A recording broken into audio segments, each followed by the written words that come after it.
নোয়াখালীতে জামাই আপ্যায়ন যেরকম বিখ্যাত সেই রকম জামাই থেকে কিভাবে গেটে হাত ধুয়ে টাকা নেওয়া যায় সেটার দিকেও বিখ্যাত।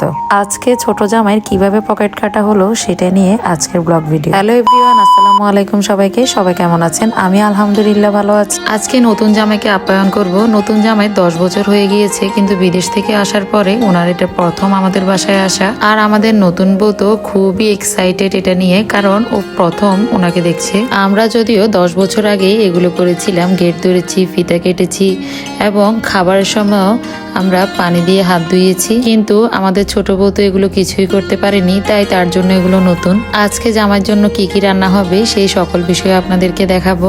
এখানে অনেক বড় বড় চিংড়ি মাছ, গরুর মাংস, মুরগির মাংস, এগুলো একদম সকাল সকালে বাজার থেকে নিয়ে এসেছে। একদিন আগে সবকিছু তাজা তাজা বাজার করে নিয়ে এসেছে, যাতে সবকিছু তাজা তাজা খাওয়াতে পারে। এখানে একদম গরুর মাংসের রান্নার যে দিকটা সেটাই এখানে আনা হয়েছিল। খুবই মজাদার হয়েছিল রান্নাটা। আর ওনার বিদেশে থাকা অবস্থায় খুব শখ ছিল ইলিশ মাছের এই যে বর্গের মরিচ কলা খাবে, যেটা নোয়াখালীতে খুবই বিখ্যাত। তাই আমার শাশুড়ি এখানে বর্গের মরিচ কলা দেওয়ার জন্য সবকিছু রেডি করছিল। বর্গের মরিচ কলা দিতে খুব একটা ঝামেলা পোহাতে হয় না, যদি কলা পাতা থাকে তাহলে তো আর কোনো কথাই নেই। এখানে ইলিশ মাছ, চিংড়ি মাছ আর বাটা মরিচ আর রসুন, পেঁয়াজ এখানে দিয়ে দেওয়া হয়েছে। যেহেতু অনেকদিন উনি এই ধরনের খাবার খাওয়া হয় না, তাই ওনার জন্য স্পেশালি এই বর্গের মরিচ কলাটা দেওয়া হয়েছিল। এটা আমার শাশুড়ি খুব ভালোই দিতে পারে। এদিকে সবগুলো রান্না আমি অল্প অল্প করে কষিয়ে রেখে দিয়েছি, বাকিগুলো রাতেই ঠিক করব। এখানে মুরগিটা ভাজি করে রেখেছি আর গরুর মাংসের মধ্যে সব মশলা দিয়ে রেখেছি। এই তো রাতের বেলা এখানে আমি মুরগিটার রোস্টের যে মশলাগুলো সবকিছুই দিয়ে ভালোভাবে কষিয়ে এরপরে মুরগিটা দিয়ে দিব। এখানে আমি কোনো প্রকার ঝোল ব্যবহার করিনি, একদম শুকনো শুকনো এটাকে ভালোভাবে একদম সবকিছু মশলা দিয়ে কষিয়ে এটাকে আমি রেখে দিয়েছিলাম। আর গরুর মাংসটাকে আবার খুব ভালোভাবে সবকিছু দিয়ে মশলা দিয়ে রেডি করে রেখেছি। আর এখানে বাকি ছিল হাঁসের মাংস। হাঁসের মাংসটা একদম বড় পাতিলে বসিয়ে দিয়েছি। এখানে 4টা হাঁস ছিল। 4টা হাঁসের মধ্যে এখানে আলু দেওয়া হবে সকালবেলায়। এখানে হালকা কষিয়ে এখন রেখে দিব। আর মাছের মধ্যে এখানে কাতল মাছও আনা হয়েছে। এই তো আমরা দুই যা মিলে মাছটাকে ভালোভাবে ঠিক করছিলাম। আর এখানে সকাল সকালে সব রান্না আমার শাশুড়ি শুরু করে দিয়েছে। এই তো এখানে সিমের বিচি রান্না হবে, এখানে মুরগির রোস্টটা হয়ে এসেছে, আর এখানে মাছ ভাজি হচ্ছে। মুরগির হাড্ডি দিয়ে এখানে সিমের বিচিটা রান্না করা হচ্ছে, আর রোস্টের মধ্যে ঝোল দিয়ে দেওয়া হয়েছে। রোস্টের কালারটা মাশাআল্লাহ অনেক বেশি ভালো এসেছিল।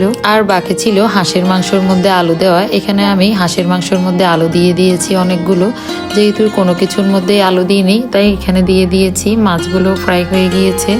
আর এই তো সবগুলো রান্না মোটামুটি শেষ। এই সিমের বিচি এখানে নোয়াখালী ভাষায় সাইয়া মাছ বলা হয়, সেটা পাতুরি করা হয়েছে।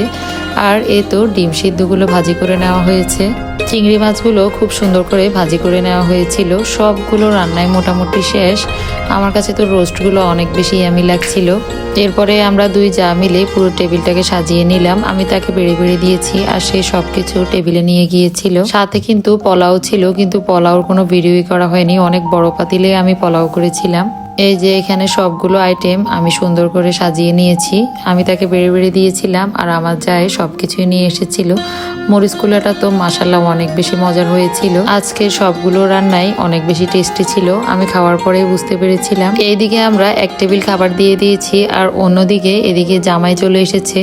এটা নিয়ে খুবই মাতামাতি চলছিল। আর আমার ছেলেরা তো বলছিল যে ওরা ওনার পক্ষেই থাকবে। এখানে মূলত টাকা পয়সাটা ফ্যাক্ট না, এখানে যে আনন্দটা হয় সেটাই বড় ব্যাপার। প্রথমে তো উনি শরবতটা খেতেই চাচ্ছিল না, মনে করেছিল মরিচ দিয়ে বানানো হয়েছিল, কিন্তু না, এটা মিষ্টি মুখ করানোই হচ্ছিল ওনাকে।